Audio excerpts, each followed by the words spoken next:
What have you got to say about that? I didn't bust it, honest. He's telling the truth, Mr. Drysdale. It was hanging in pieces like that when we moved in. Yes, sir. No, it's supposed to be like that. It was made that way. It's been like that for 200 years. 200 years? Hey, this house is older than it looks. Pedro? Oh, I plumb forgot. Granny wants to see you. Skedaddle. All right, Uncle Jed. Nice boy. His ma, my cousin Pearl, give me the notion to move out here. Well, I'm most grateful to her. Oh, but first, I wanted to explain about this priceless crystal chandelier.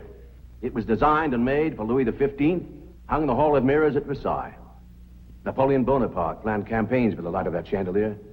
Talleyrand used it. Wellington, Disraeli, Bismarck, Wilson. Mr. Drysdale, we're just plain folk. We don't mind a few things being secondhand. Getting back to my cousin Pearl, she's looking after the old home place for me. You ain't never seen my family home, have you? No, I haven't, Mr. Clampett. It's a dandy. Yes, those southern mansions are beautiful. I suppose it has the large white pillars. It did, but we bring them along and put them on the beds out here. No, you see, I was referring to wooden pillars. Oh, I ain't never slept on one of them. We had everything first class back home. Sure hope Pearl's taking good care of that place.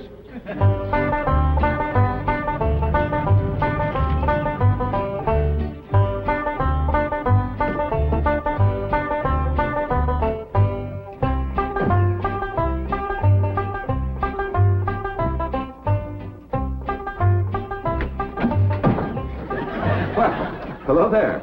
Oh, why, you're Mr. Brewster from the oil company that paid Cousin Jed all that money for his swamp. 25 million to be exact. You ain't here to back out, are you? No, indeed. Your cousin's money is safe in the bank in California. I just thought you'd like to know that I heard from the bank, and your family arrived in Beverly Hills safe and sound. Oh, that is good news. My son Jethro drove him out, you know. Yes, I know he did. Oh, I have something here from the bank. I think you'll enjoy it. For me? They told me at your house I'd find you here. Yeah, well, I promised Cousin Jed I'd keep an eye on the old home place for him. It's a long trip from my house, but I'm glad to do it for Jed. That's nice of you. Yeah, well, you know, can I help you look for that money? What is money? It's pictures of the estate that Mr. Drysdale, the president of the bank, purchased for him in Beverly Hills. Oh. Now, this is now the Jed Clampett estate. Land to mercy, look at that. Why, it's bigger than the state capitol. It's quite a change from this place, all right. What in the world is that? Oh, that's the swimming pool. Swimming pool? Yes, quite ornate. Oh, my son Jethro's gonna like that.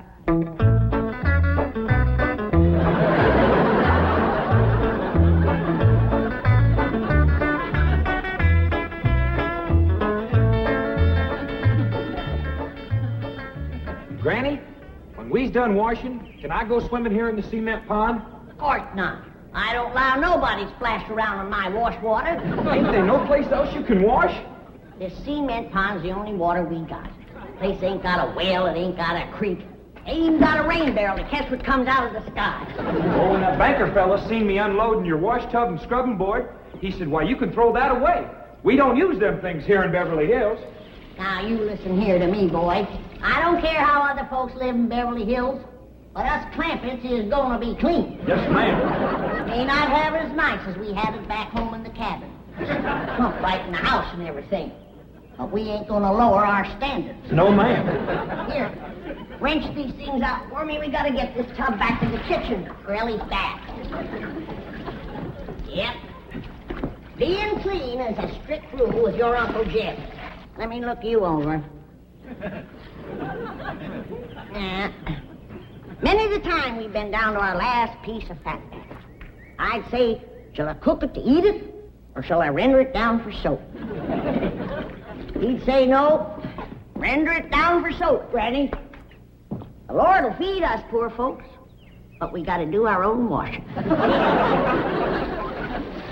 But Uncle Jed ain't poor now, Granny. He got $25 million. How long do you think that's gonna last if we go throwing it away on store-bought soap? Waste not, want not. Now, here's a view of the entrance hall. My stars and garters. Why, it's a palace. Whoever would have thought that my cousin Jed would be living in an estate like this? Well, the credit is yours. You're the one who talked him into moving. Oh, well, I put the notion in his head. But it was really kind of Ellie Mae he went. Yes, his daughter will have a wonderful life as a Beverly Hills debutante. Can't you just see that beautiful girl descending this magnificent stairway? I sure can.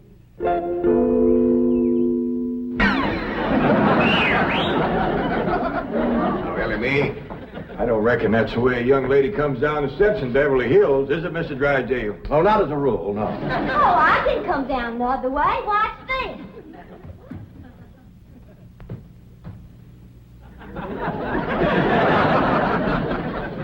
How's that? Well, that's not exactly what I had in mind. Well, show me. No, my secretary will show you. Oh, she's in town doing some shopping for you. Oh, what's she getting me? Well, now, that's going to be a surprise, Ellie, but it's some things you've been in needing, and they're going to be pretty, and you're going to like them. Things I've been a needing?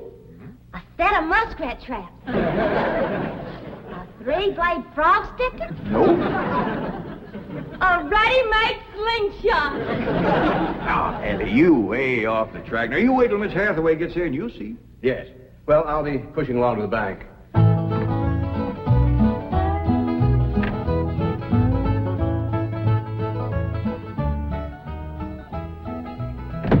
Now, don't you worry about your daughter, Mr. Clampett. When my secretary gets through with her, you'll think she's been to finishing school. I sure wish my cousin Pearl was out here, fixing Ellie up. She's a whiz at fancy sewing. Oh, is she a dressmaker? That woman can make anything. Why, she can pick up a handful of straw, and before you know it, she's made a hat. That's remarkable. So she's a milliner. Oh, she's a Clampett. Married a Bodine. I don't recall knowing the milliners. Milliners are women who make hats. That's Pearl, all right, but she's a Clampett. You talk about making hats. Pearl made herself a hat one time that was shaped just like a bird's nest. And in there on the nest was this blue jay a-setting on her eggs. Well, sir, they come from everywhere to see that hat, to study it, to see how Pearl made it so as they could copy it. Boy, there was dozens of them from all around. Hat designers? No, blue jay. Never did catch on too good with people. For a while there, Pearl couldn't hardly go out of the house without a bunch of blue jays taken out after her. Sure wish she was out here. She'd have Ellie slick as a picture in a catalog. Yep. I ought to be out there in Beverly Hills helping Cousin Jed. Well, he certainly has plenty of room for you.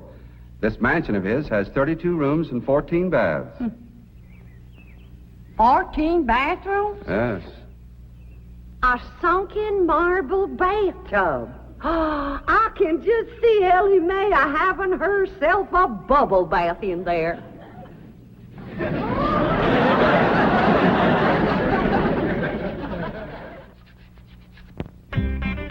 I tell you, Mr. Brewster, the more I see of these pictures, the more I want to get out there and help Cousin Jed.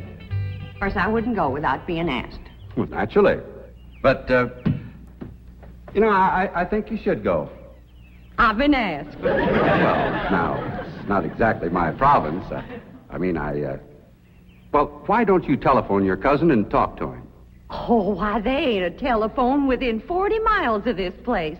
Nearest one, I guess, is at the International Emporium, clean over to Oxford.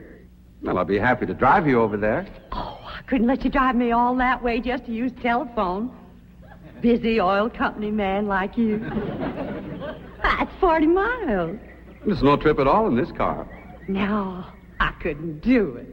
Why, folks that see me riding in this big, shiny car with a tall, good-looking city fella, why, sure as the world, they'd think that... Let's go. Well, what about your horse and buggy? Oh, just untie Bessie. You go on home.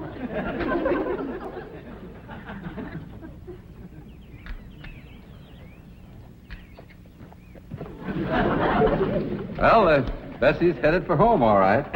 Mrs. Bodine, how long has your buggy been hitched there? About an hour, why? Why, Blue Jay built her nest on the seat, and she was sitting on her egg. Oh, shoot. I wanted to wear that.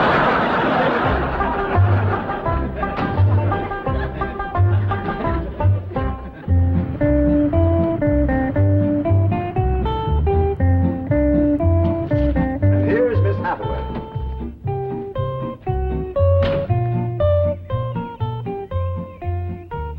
Mon capitaine, je suis traiteur. Fine. Ready for Ellie Mae?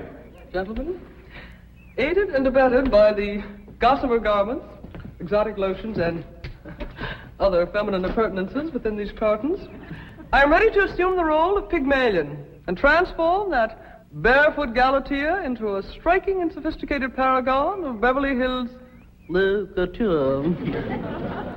That's yes the hard way. Well, duty calls. I leave you in capable hands. Goodbye, Mr. Clampett. Thank you, sir.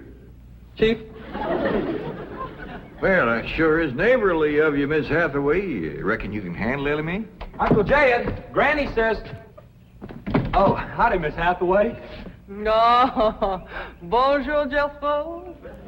Here are them things in for Miss Hathaway, Jethro. I think she kind of likes you, boy. She does? Well, I can't take them into the house. That's what I come out here to tell you. Granny says that all the men folks got to stay out of the house while Ella Mae's taking her bath. Oh. But isn't Ellie Mae bathing in the privacy of her own bedroom suite? Hear what she called you? Sweet. What's the matter with him? Why doesn't he answer? Hey, he's just a little shy, I reckon. Ask him again. Is Ellie Mae in her bedroom suite? No, she ain't, darling. Fine, I'll find her myself. Uncle Jed, I got me a girl. You sure have, boy, and a city girl, too.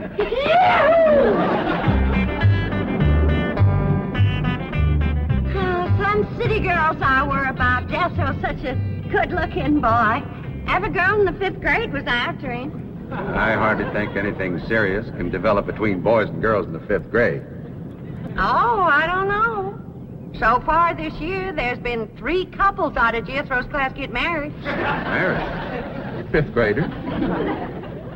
Parson's nearly as busy in that school as the teacher. That's amazing. Oh, I've heard of Uh-oh, wouldn't you know it? There's that Snoopy Alverna Bradshaw and her big-mouthed daughter sitting on my front porch. Oh, I can just hear the stories they'll start going around if they see me in this car here with you. Yoo-hoo! Alverna! It's me! Pearl! Terrible gossip, that woman, always making trouble. She tried to talk Granny out of going to California. She ought to see Granny now. Living like a queen in that Beverly Hills mansion.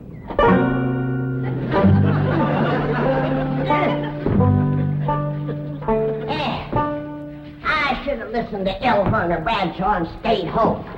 We had a pump right in the house.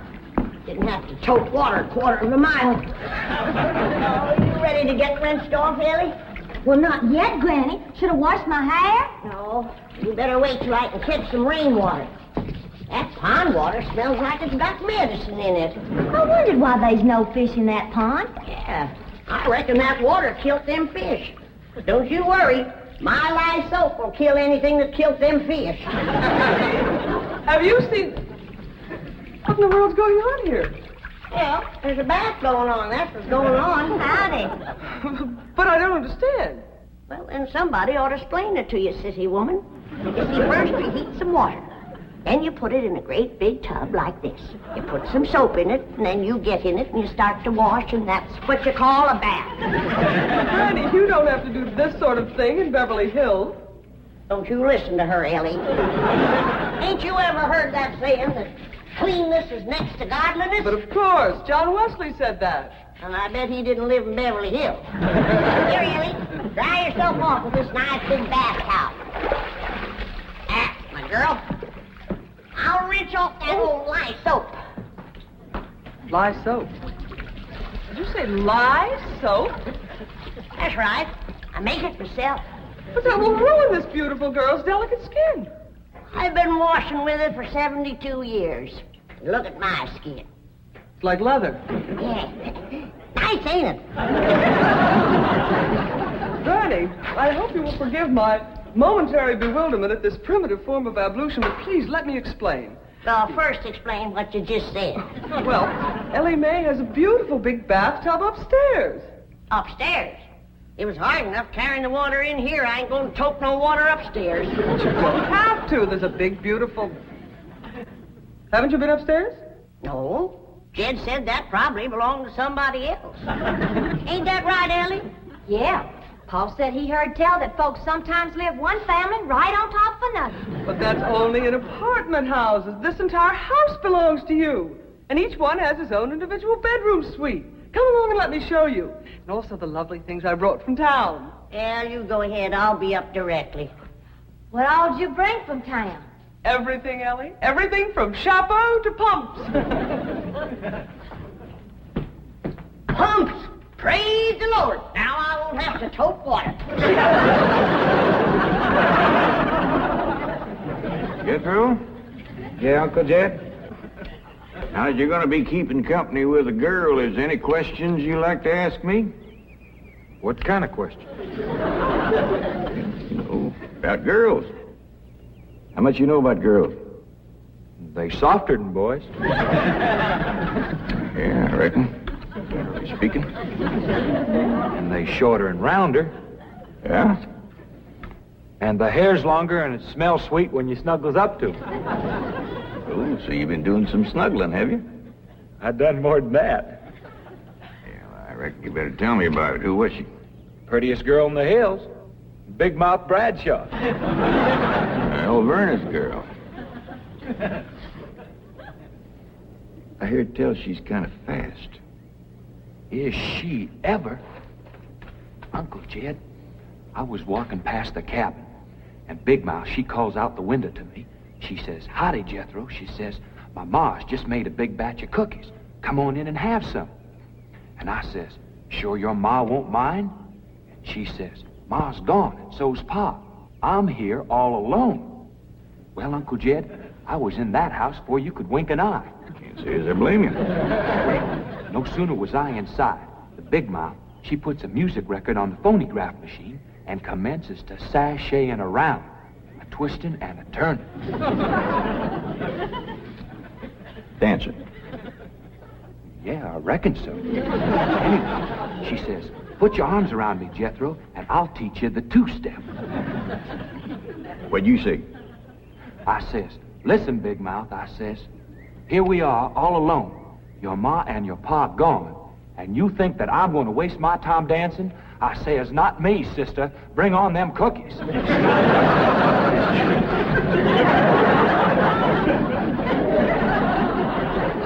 What'd she say? Well, Jed, you and Jethro can start digging the well. That city woman brought us some pumps. That's fine, Granny. We'll get right to it. What'd that Bradshaw girl say when you said bring on them cookies? well, she just held up them cookies like this here, kind of blinked her eyes at me, and said, "Jethro, which do you think it tastes sweeter, these here cookies or my lips?" Well, Uncle Jed, right then and there is when I found out she was fast. I grabbed them two cookies, and it took me 2 miles to outrun that gal.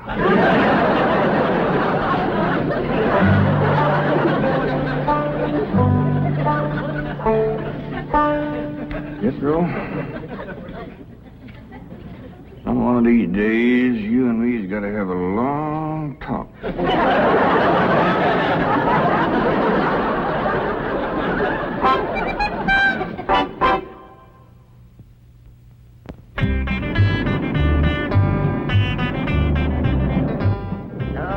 Yes. He's a lady killer, that bar of mine. While Verna Bradshaw's daughter traced him all the way home one day. Sounds like Jethro has a lot of charm and sex appeal. Oh, he has. It's funny how daughter can take after her father and a boy can favor his mother. Yeah. I ought to be out there looking after Jethro. You know, Jed's going to need him to help garden a place this big. Well, most Beverly Hills mansions have regular gardeners. And, of course, a complete sprinkling system. Sprinkling system? Oh, yes, indeed. That entire lawn is crisscrossed with underground pipes. Land to mercy.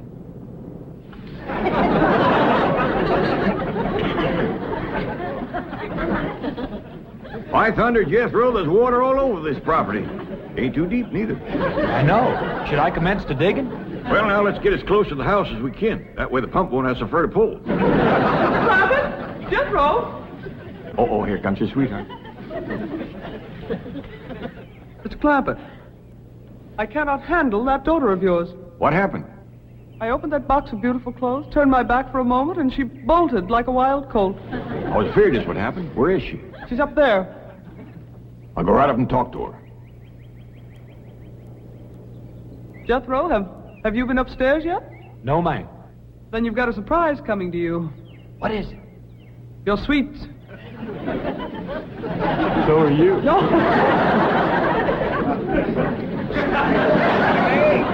Oh, howdy, Pop. Wait. I'm ashamed of you. Running off from Miss Hathaway. I didn't run away from Miss Hathaway. What'd you climb up here for? To cut a fork for that new store-bought slingshot she brought. Did she bring you a slingshot?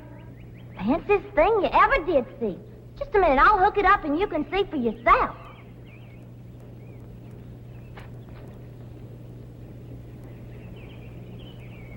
Look at that. Doggone. A store-bought, lace-trimmed, double-barrel slingshot. Ain't it a doozy? I don't know how good I can aim it, but it'll sure throw a heap of rocks. Yeah. They really need me out there. Why, I could work wonders for Ellie Mae with my fancy sewing and beauty secrets and hairstyling and everything. Of course, I had to learn all those things, not having a husband to support me. Didn't you say it was 40 miles to the town of Oxford? That's right. Well, we've already driven 110 miles. Land to mercy, I forgot to tell you the turn off. Well, long as we come this far, maybe we ought to go right on to California.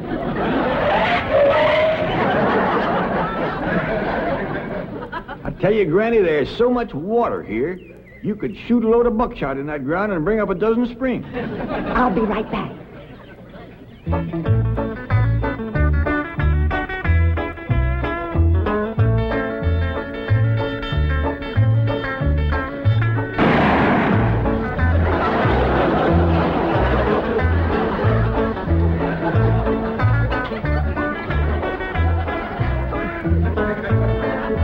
I ain't never missed yet.